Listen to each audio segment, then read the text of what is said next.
विजयनगर साम्राज्य के राजा कृष्णदेव राय की माता वृद्धावस्था में होने के कारण बहुत ही बीमार रहती थी।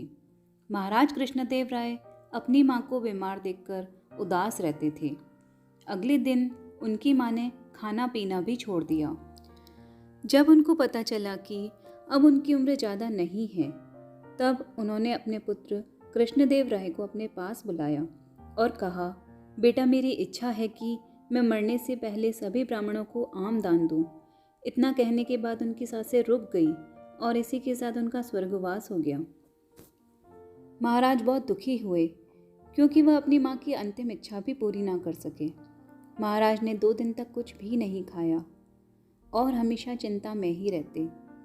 अगले दिन उन्होंने इसका उपाय करने के लिए ब्राह्मणों को बुलाया। राजा ने ब्राह्मणों को अपनी पूरी बात बताई। राजा की बात सुनकर ब्राह्मणों ने मंत्र उच्चारण शुरू किए और बोले, हे राजन, आपकी माता ने मृत्यु से पहले सभी ब्राह्मणों को आम देने की इच्छा आपके सामने प्रकट की, लेकिन भगवान ने यह नहीं चाहा और आपकी माँ उससे पहले ही गुजर गई। ऐसे में आपकी माँ की इच्छा पूरी ना होने के कारण उनकी आत्मा इधर उधर भटकती रहेगी। राजा ने ब्राह्मणों से इसका उपाय मांगा। महाराज ब्राह्मणों से बोले, मैं अपनी माँ की आत्मा की शांति के लिए कुछ भी करने को तैयार हूँ, बस आप उपाय बताइए। ब्राह्मणों ने महाराज की हामी को देखते हुए बोला, महाराज, आपकी माँ की शांति के लिए आपको माँ की पुण्यतिथि के दिन सभी ब्राह्मणों को भोजन करवाना होगा और उसके साथ ही उन्हें एक एक सोने का आम भी दान में देना होगा। महाराज ने ब्राह्मणों की बात मान ली। सभी ब्राह्मणों को पुण्यतिथि के दिन स्वादिष्ट भोजन करवाया गया और सबको एक एक सोने का आम भी दिया गया। यह सारा दृश्य तेनालीरामा देख रहे थे। तेनालीरामा को भनक लग गई कि जरूर ही यह ब्राह्मण कोई बेईमानी कर रहे हैं।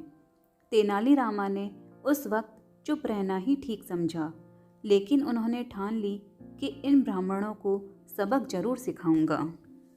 अब तेनालीरामा ने भी अपनी माँ की शांति के लिए उन सभी ब्राह्मणों को पुण्यतिथि पर घर बुलाया। तेनालीरामा ने उन ब्राह्मणों का स्वागत बहुत ही अच्छे तरीके से किया। सभी ब्राह्मणों को उन्होंने स्वादिष्ट भोजन करवाया। जब सभी ब्राह्मणों ने भोजन कर लिया, तब तेनालीरामा ने अपने नौकर से गरम सलाखें लाने को कहा। सलाखों की बात सुनकर सभी ब्राह्मण चकित रह गए। सब तेनालीराम से पूछते हैं, गरम सलाखें किस लिए? इनका क्या करेंगे आप? विधि में गरम सलाखों का कोई कार्य नहीं है। तेनालीराम मन ही मन मुस्कुराते हुए बोले कि मेरी माँ के शरीर पर फोड़े हो चुके थे। मेरी माँ की इच्छा थी कि मैं उन फोड़ों पर गरम सलाखों से सिकाई करूं, लेकिन उससे पहले ही मेरी माँ चल बसी।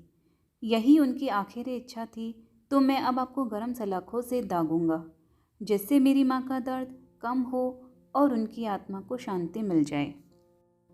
सभी ब्राह्मण तेनालीरामा की बातें सुनकर कांपने लगे। ब्राह्मण बोले, हमें गरम सलाखों से दागने पर आपकी माँ को शांति कैसे मिलेगी? तेनालीरामा ने जवाब दिया, जब महाराज के सोने के आम देने पर उनकी माँ को शांति मिल सकती है, तो आपको दागने पर मेरी माँ को शांति कैसे नहीं मिल सकती? सभी ब्राह्मणों को समझ आ गया था कि तेनालीराम क्या कहना चाहते हैं। सभी ब्राह्मणों ने तेनालीरामा के सामने अपनी गलती मान ली और उनसे क्षमा भी मांगी। ब्राह्मणों ने जो सोने के आम महाराज से लिए थे, सभी ने तेनालीरामा को वापस लौटा दिए। सारे सोने के आम लेकर तेनालीरामा दरबार पहुंच गए। तेनालीरामा की इस हरकत को देखकर महाराज बहुत क्रोधित हुए। बोले कि अगर आपको आम ही चाहिए थे तो मुझसे मांग लेते, ब्राह्मणों से छीनने की क्या आवश्यकता थी? इतना भी लालच ठीक नहीं है। तेनाली बोले, महाराज, मैं लालची नहीं हूँ और ना ही यह आम मैंने ब्राह्मणों से छीने हैं। उन्होंने खुद मुझे यह आम दिए हैं। दरअसल ये सभी ब्राह्मण आपकी मजबूरी का फ़ायदा उठा रहे थे, तो मैंने इनकी लालची प्रवृत्ति को रोकने के लिए यह उपाय किया और इन सबको सबक सिखाया। उन्होंने खुद अपनी गलती मानी और मुझे यह आम आपको वापस लौटाने के लिए दे दिए। राजा को तेनालीराम की सारी बातें समझ आ गई।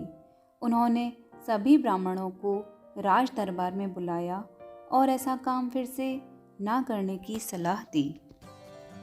तो दोस्तों, इस कहानी से हमें यह सीख मिलती है कि हमें कभी भी लालच नहीं करना चाहिए और इस तरह से दूसरों की मजबूरी का फ़ायदा भी नहीं उठाना चाहिए।